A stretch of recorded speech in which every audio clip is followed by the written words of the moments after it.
Hello and welcome to today's lesson. Please make sure that you have a notes paper first of all to get started, and you can go ahead and do the LOT on the notes paper. The expectation during the LOT is that you pause the video and show all of your work and do your best on this LOT. It does not bother me if you would like to use a calculator, but you do need to start off by doing this LOT. When you are done, you can resume the video to check your answers. However, the answers will not have the work, so you need to show your work on the LOT as you are trying this. If you have questions, of course, raise your hand and we will be happy to help you. So go ahead and pause now and do the LOT, and when you're ready, resume the video.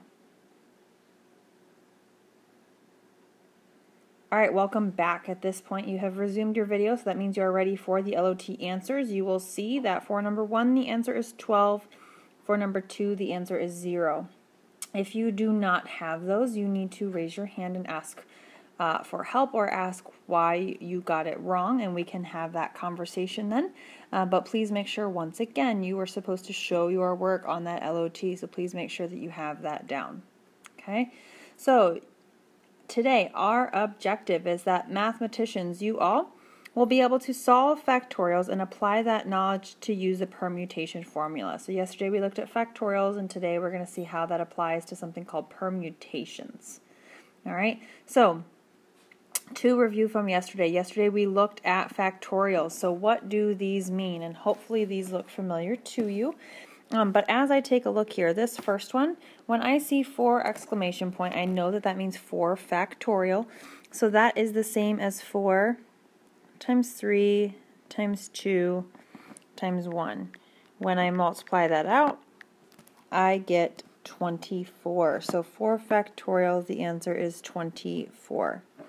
When I have 9 factorial, 9 times 8 times 7 times 6 times 5 times 4 times 3 times 2 times 1. And again, I understand and expect that you will want to use a calculator on this.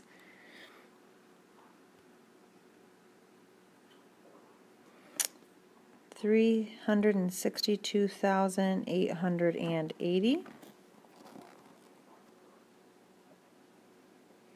And last but not least, we've got 3 factorial and 3 factorial. So what that appears to me is that I'm going to take 3 factorial and I am going to multiply it times 3 factorial. So 3 times 2 times 1 is 3 factorial the first time, and then the same thing, 3 times 2 times 1. Well, 3 times 2 is 6, times 1 is also 6. 3 times 2 is 6, times 1 is 6, so 6 times 6 means that this is 36.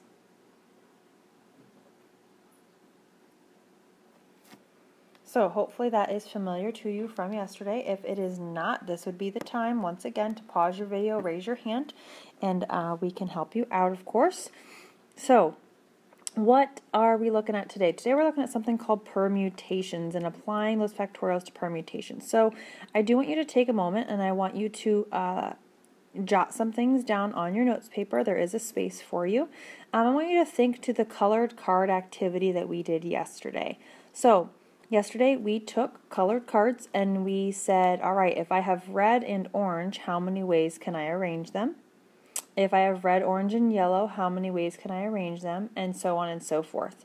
Most of you got the 2 colors and the 3 colors correct, and then as we added more colors, it got a bit more complicated. And then we talked about factorials, the shortcut. So what happens if you take those all 7 color cards, red, orange, yellow, green, blue, purple, and pink, but instead of having 7 different spaces to place those colored cards, what if you only had 3 spots to put them in? So 7 color options and only 3 slots to fill. What do you think that changes? How do you think that affects what we do? So at this time, you should be jotting some things down on your paper. How would you try to solve this? What do you think it changes? Write some things on your notes paper, please.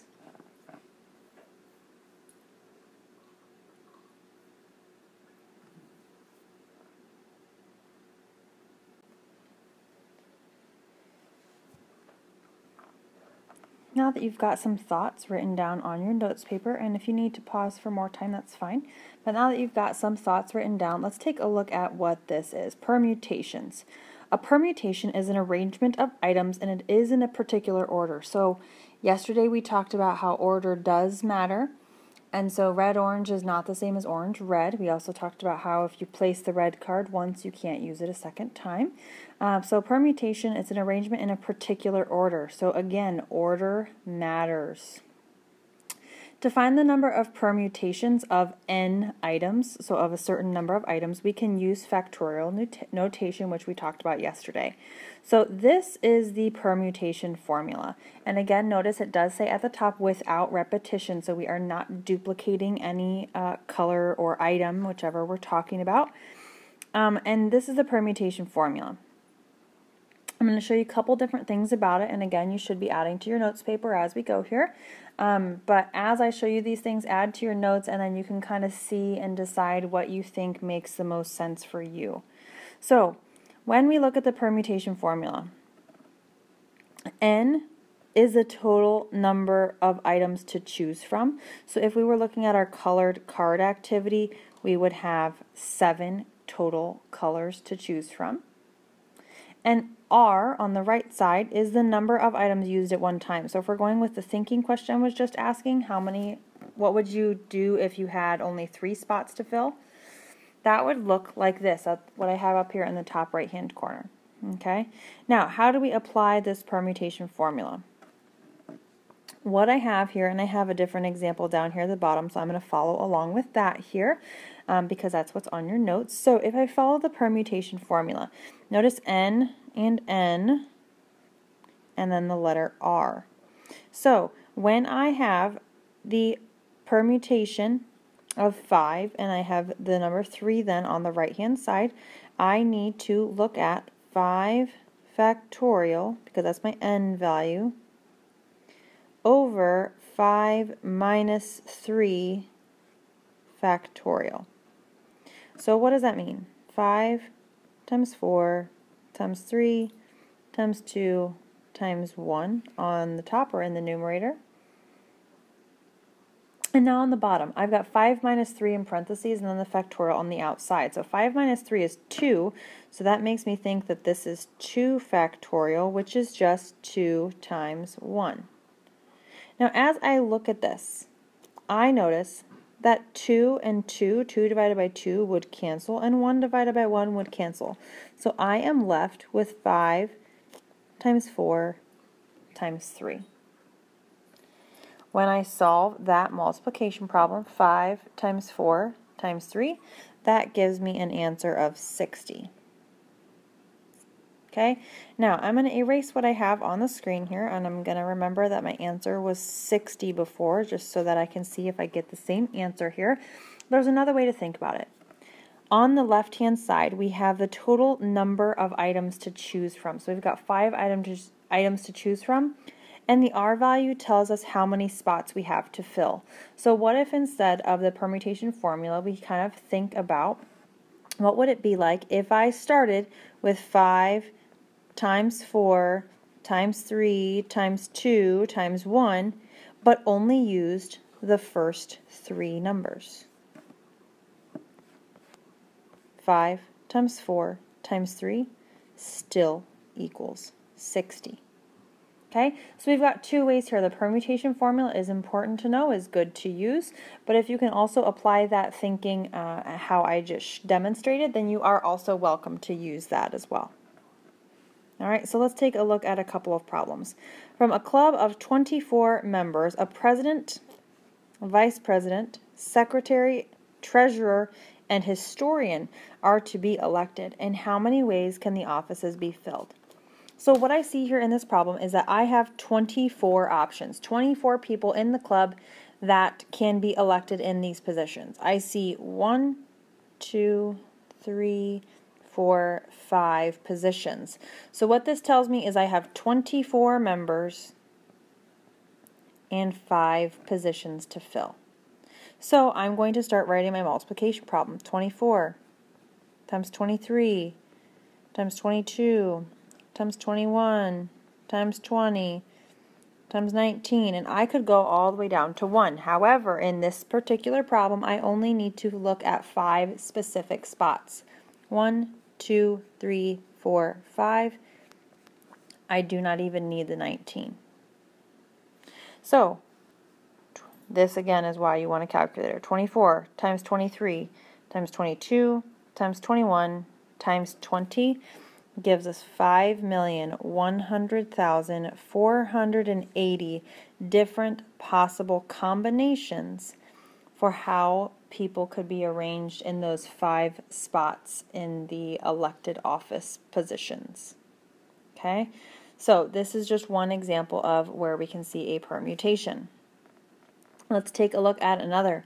I do want you to take a look at this. I will read it to you, and then I am going to ask you to pause and try this yourself. Angela has 18 pieces of artwork from students in her class. She has 3 spaces on the wall to hang their work. How many different ways can she arrange the artwork? So, go ahead and take a moment now. Please pause. Give this question a try. What does it make you think? Can you apply the permutation formula to this problem? So go ahead and give this a try.